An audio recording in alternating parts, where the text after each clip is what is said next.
Israel está comenzando a tener problemas y ha habido ataques y alguna incursión por tierra también de algunos terroristas, en este caso de otro grupo también que se llama Hezbollah, que está tremendamente armado, financiado por Irán y que lleva muchos años en el norte de Israel presumiendo de tener miles. Ellos hablaban de 150.000 misiles, bueno, no sé si será verdad o no, pero lo que está bien claro es que este ejército de Hezbollah en el norte es un ejército muy bien preparado, con muchas armas, y no es la primera vez que se enfrentan a Israel. Hay temor, hay mucha incertidumbre acerca de lo que va a pasar. Mi hermana querida Susana, desde Galilea, me llamaba esta mañana y hablábamos un buen rato y me comentaba cómo está la situación. Ya digo, hay mucha incertidumbre, mucho temor. 300.000 personas que forman parte de la, digamos, de la reserva, personas que han estado en el ejército, pero que han vuelto a ser llamados para apoyar a los que están allí combatiendo, han sido llamados. En fin, todo esto está moviendo, está sacudiendo las estructuras, no solamente de Israel, sino que está el Señor hablándonos y dándonos un mensaje, yo creo, muy claro. Yo dije en cierta ocasión, en los días del confinamiento, ¿se acuerdan ustedes? Por allí, por marzo del 2020, que Dios le estaba hablando al mundo con lo que estaba sucediendo. Pero, sobre todo, era un tiempo especial para que la iglesia recapacitara y reflexionara acerca de lo que estaba pasando. Aquellos hermanos que me decían o que decían, no tengo tiempo para orar, para leer la Biblia, para estudiar la palabra, yo les dije, pues vais a ver cómo vais a tener tiempo. Ahora vais a tener bastante tiempo, porque vais a estar encerrados muchos días, semanas y probablemente hasta meses, para que esa excusa de que no tengo tiempo ya sea desterrada definitivamente de vuestras vidas. Por lo tanto, yo creo que en aquellos meses, en aquel tiempo, 2020, el Señor estuvo tratando con la iglesia, con cristianos tibios, cristianos que se habían dejado de congregar por diferentes motivos, muchas personas que comenzaron a leer la Biblia por primera vez en su vida y tuvieron un encuentro personal con Cristo.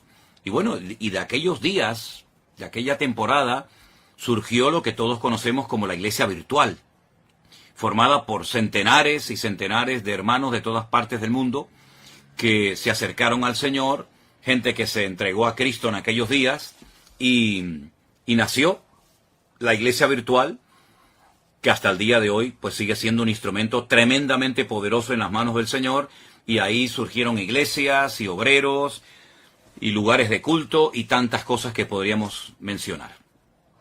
Ahora el tiempo es diferente.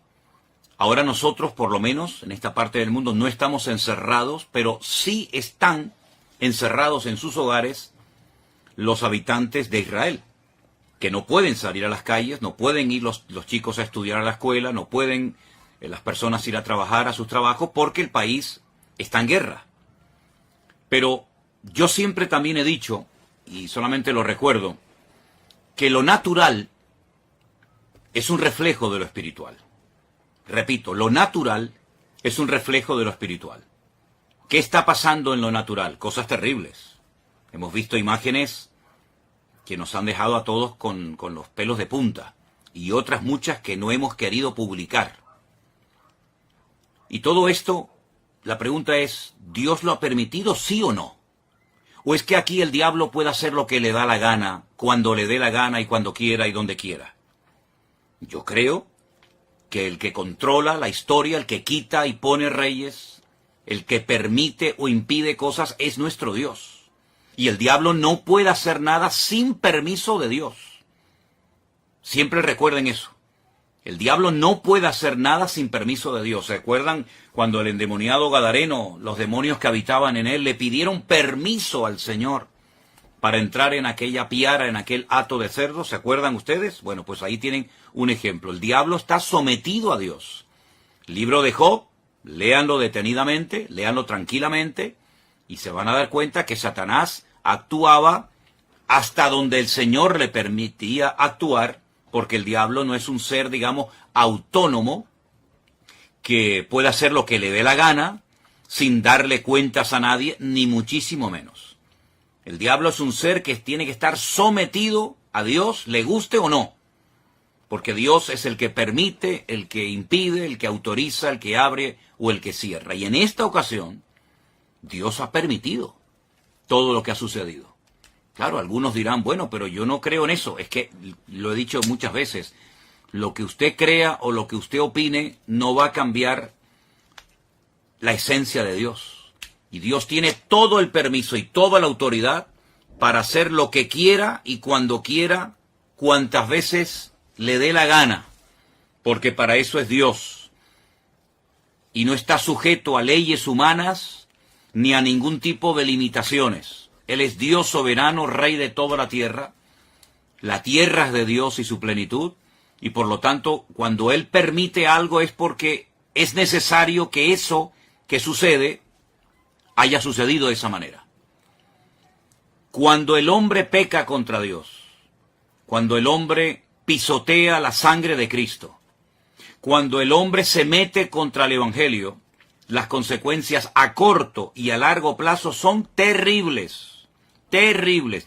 Yo estaba ahora mismo hablando con unos hermanos de Jerusalén, donde me acaban de decir hace un instante que hace unos días, hace muy poco tiempo, en la ciudad de Haifa, allí en Israel, pues fueron a evangelizar, a hablar de Cristo. Miren qué delito, ¿no? Tan grande, ¿no? Todo el mundo puede manifestarse, pero parece ser que en Israel, hoy por hoy, a los misioneros, a los hermanos que salen a las calles, en un país, dicen, 100% democrático, pues parece ser que unos tienen más derechos que otros. Y esa es la cruda realidad. Yo he visto cómo a personas en Jerusalén se les ha escupido, se han quemado nuevos testamentos, se les ha perseguido, se les ha criticado, se los ha expulsado de zonas porque son cristianos, son enemigos, ¿verdad? Y hay que expulsarlos.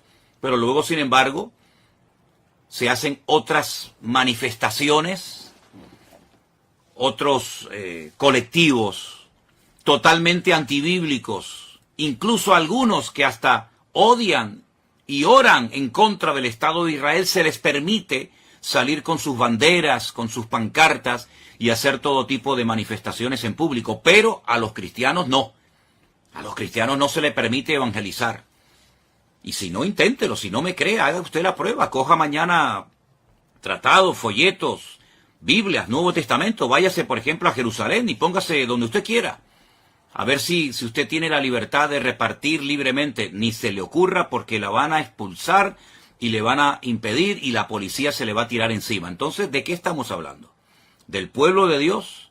Mire, está pasando en Israel hace muchos años, no ahora, hace muchos años está pasando lo mismo que pasó en la época de la iglesia primitiva.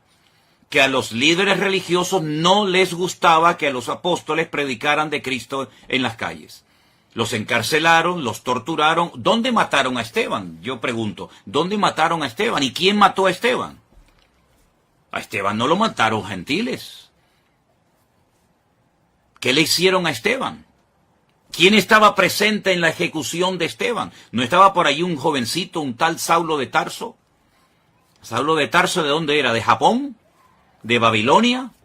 ¿De España? ¿De dónde era Saulo de Tarso? ¿De dónde eran los que apedrearon a Pablo? ¿Quiénes eran los que le impedían a los apóstoles predicar el evangelio libremente en la ciudad de Jerusalén? ¿Quiénes eran? Ustedes saben la respuesta, está en el libro de los Hechos, solamente es cuestión de leer la Biblia. Entonces es exactamente lo mismo, pero ya no estamos en el siglo I, estamos ahora ya en el año 2023. Y todavía en Israel está prohibido evangelizar. Ustedes sabían que en Jerusalén hay una universidad de los mormones. Una universidad, unas propiedades, unas instalaciones tremendas que tuvieron que costar muchos miles, tal vez millones de dólares, no lo sé. Bueno, se les permitió hacer eso en Jerusalén con la condición de que no evangelizaran. Porque ustedes saben perfectamente que los mormones salen por ahí a repartir sus folletos, a evangelizar. Bueno, no lo pueden hacer, no lo pueden hacer. Entonces, no me vengan a mí ahora que Dios tiene que respaldar y tiene que bendecir y tiene que apoyar a un pueblo que prohíbe la predicación del Evangelio, que prohíbe la predicación del Mesías, en el cual creemos los cristianos. Nadie está obligado a creer en el Mesías de los cristianos, nadie está obligado, pero se supone que en un país libre, en un país democrático, uno puede hablar de lo que quiera, se supone. Como también en la democracia en España se supone que se pueden decir y hacer ciertas cosas, pero a la hora de la verdad no es verdad, ¿verdad? Entonces, mis queridos hermanos, eso por una parte. Por otra parte, ¿en quién se está poniendo mayoritariamente? No digo en toda la población, pero ¿en quién se está poniendo fundamentalmente la confianza en este momento, en medio de este conflicto por parte de muchos habitantes de Israel? En un señor norteamericano que apoya a ciertos y determinados colectivos que todos sabemos cuáles son y qué es lo que pretenden, colectivos que precisamente interrumpieron una reunión de oración a judíos ortodoxos en Jerusalén, y esa reunión que se iba a celebrar en Jerusalén con el día y las festividades del Yom Kippur, etcétera, no fueron interrumpidas por extranjeros ni por cristianos, fueron interrumpidas por judíos, habitantes de Israel, que se levantaron contra sus compatriotas a prohibirles que oraran, que leyeran la Torá, que hicieran teshuvá, y los que me están oyendo y son de allí sabéis a lo que me refiero, se les prohibió y se les expulsó. Donde se han hecho manifestaciones totalmente antibíblicas y ante los principios morales y espirituales de la colectividad religiosa de Jerusalén. ¿Dónde se han hecho esos desfiles? ¿No han sido en la ciudad santa de Jerusalén? Entonces, hermanos, cuando estas cosas ocurren, no ocurren por casualidad. Las cosas no ocurren porque al diablo se le ocurrió zarandear ahora a este país. No. Vamos a ver. Las cosas ocurren con un propósito. Y ni una hoja de un árbol se mueve si no es con permiso de nuestro Dios. ¿Sí o no? ¿Cuántas veces lo hemos dicho? Que no se produce, no ocurre nada sin permiso de Dios.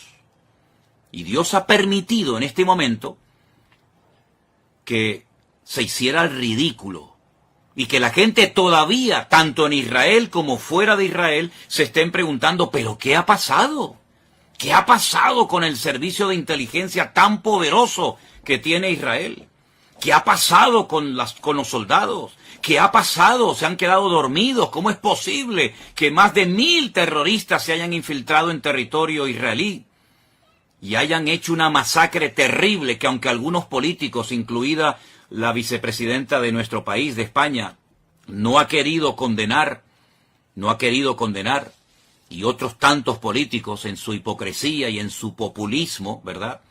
Pues esto ha sido algo terrible. Esto me recordaba a mí a los tiempos bíblicos, cuando se peleaba contra filisteos y amorreos y aquellas matanzas y aquellas cosas terribles que nos cuenta la historia. Pues lo hemos visto hace unos días en televisión, como centenares de personas corrían despavoridas como conejos asustados por el desierto del sur de Israel y eran como presas de caza disparándoles a discreción, a diestra y a siniestra, y hemos visto cosas que ni siquiera quiero mencionar. Hermanos queridos, ¿es que acaso Dios se ha dormido?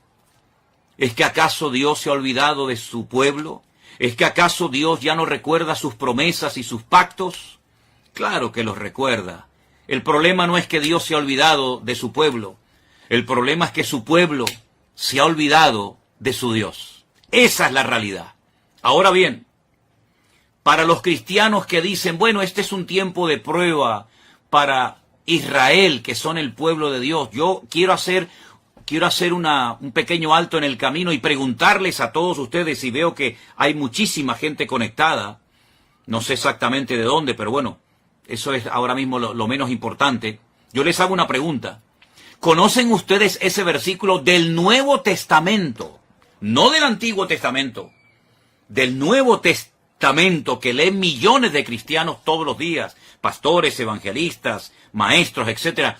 Ese versículo que dice Vosotros sois real sacerdocio, pueblo santo, adquirido por Dios. ¿Se acuerdan ese versículo? ¿Saben, verdad? ¿Dónde está? Y todo, ¿verdad? Vosotros que no erais pueblo, ahora sois pueblo de Dios, real sacerdocio, nación santa, pueblo adquirido por Dios para que anunciéis las virtudes de aquel que os llamó de las tinieblas a su luz admirable. Entonces, mi pregunta es, ¿somos los cristianos pueblo de Dios? ¿Sí o no? Respóndame ustedes, que yo estoy viendo ahí cómo están escribiendo muchas personas.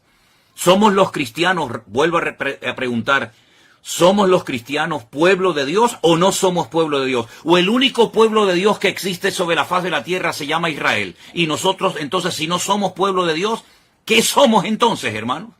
¿Qué somos entonces? Si no somos pueblo de Dios, somos otro pueblo diferente. Dios tiene entonces dos pueblos, uno judío y uno gentil. O Dios tiene un solo pueblo, y a ese único pueblo pertenecen judíos, españoles, japoneses, americanos, latinos. Dios tiene un solo pueblo.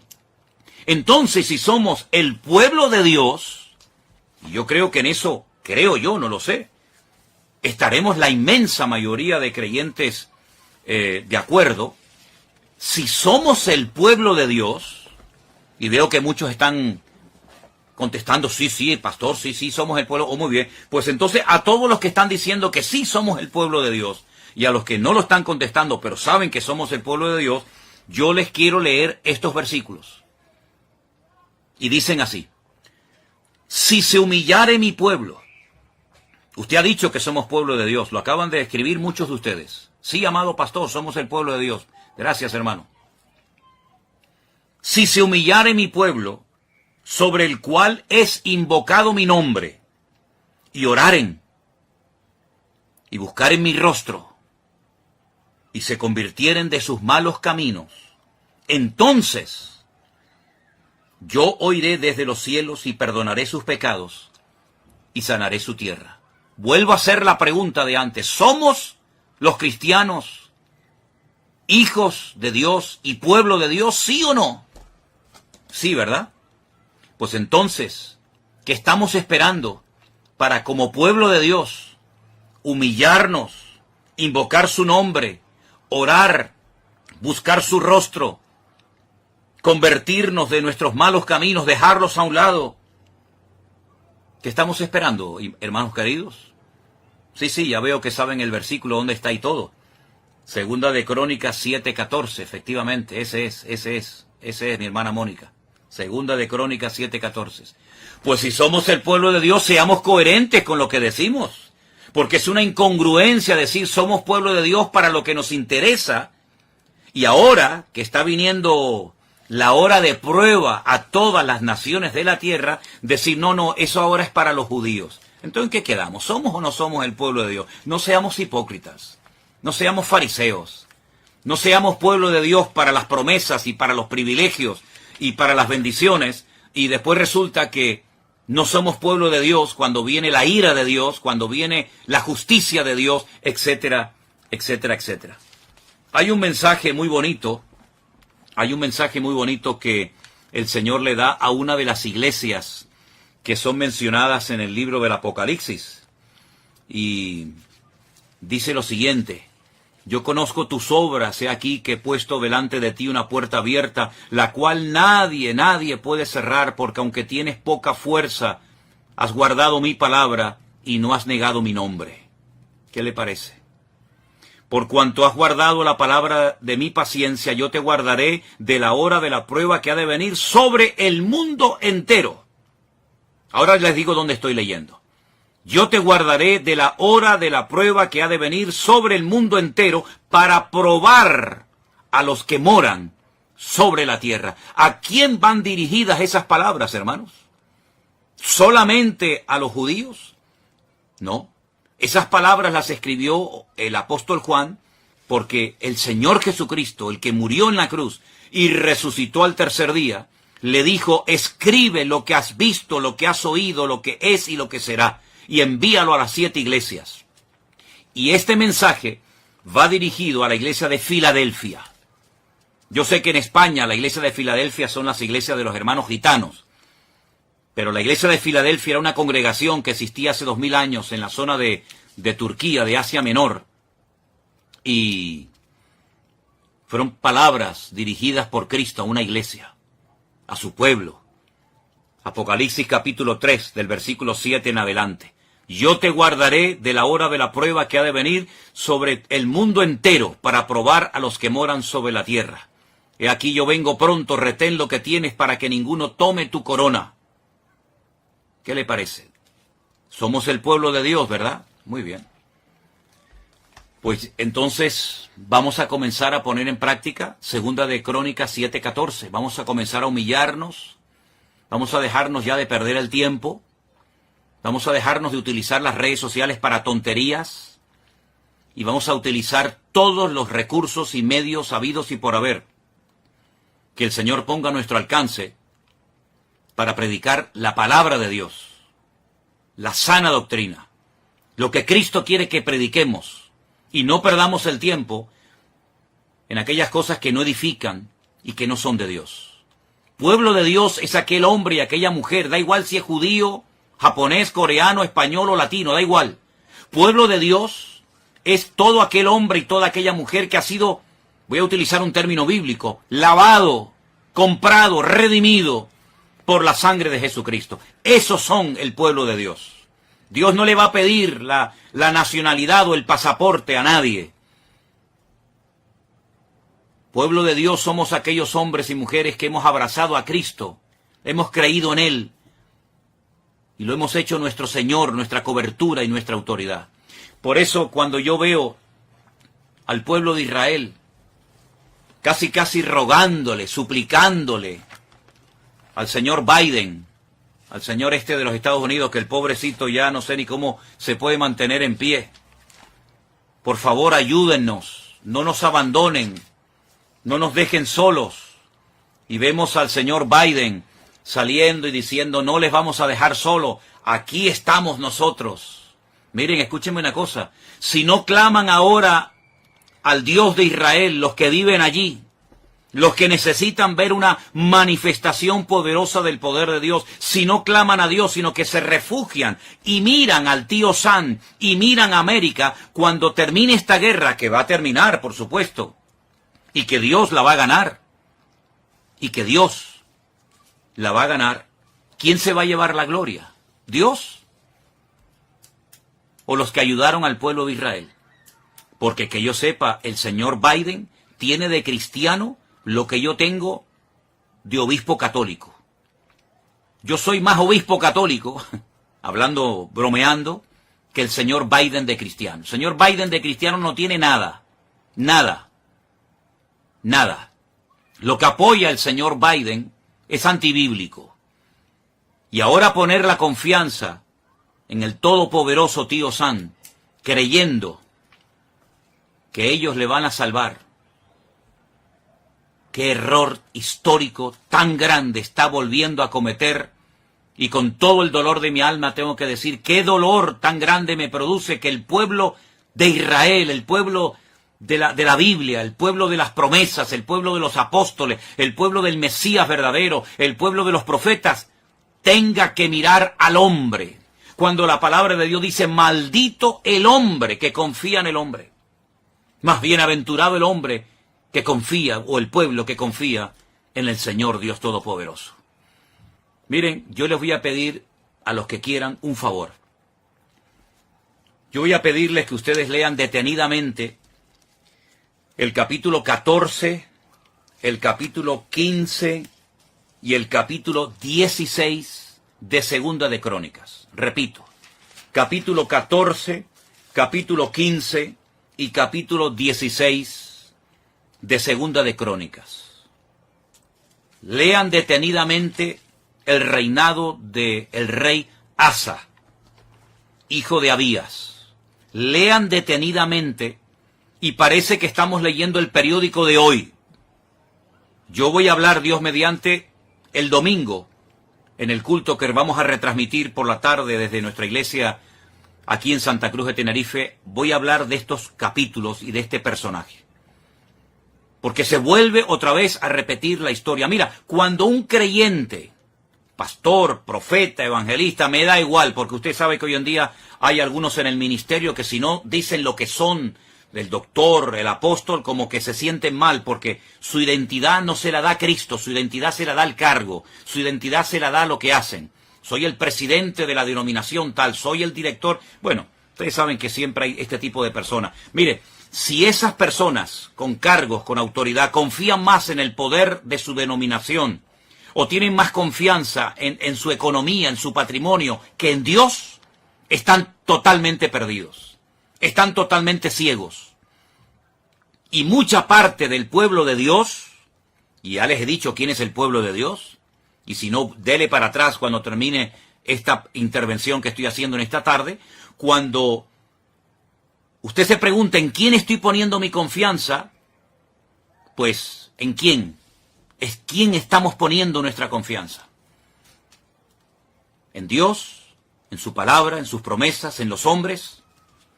Mire, solamente le voy a leer un versículo de 2 de Crónicas 14:11. Escúchelo bien.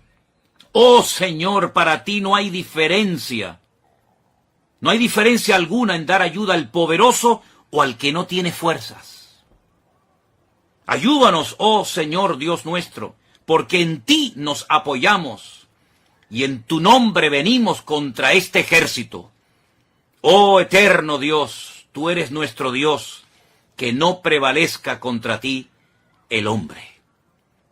2 de Crónicas, capítulo 14, verso 11. Ay, Señor, bendito sea tu nombre, si ahora mismo el representante de Israel, sus ministros, etcétera, sus líderes políticos y religiosos, hicieran en público en los canales de televisión, que pueden hacerlo sin ningún problema.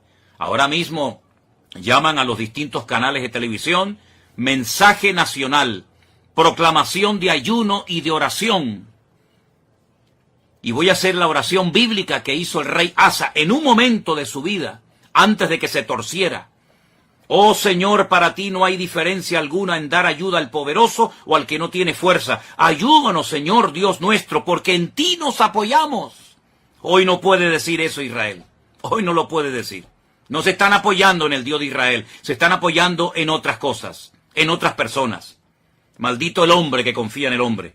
Bueno, pues, si hicieran esta oración desde lo más profundo de su corazón, el problema ya está resuelto. Ya estaría resuelto en 5 minutos. Se acabó. Olvídense de Hezbollah, olvídense de los misiles, olvídense de los cohetes, olvídense de Hamás.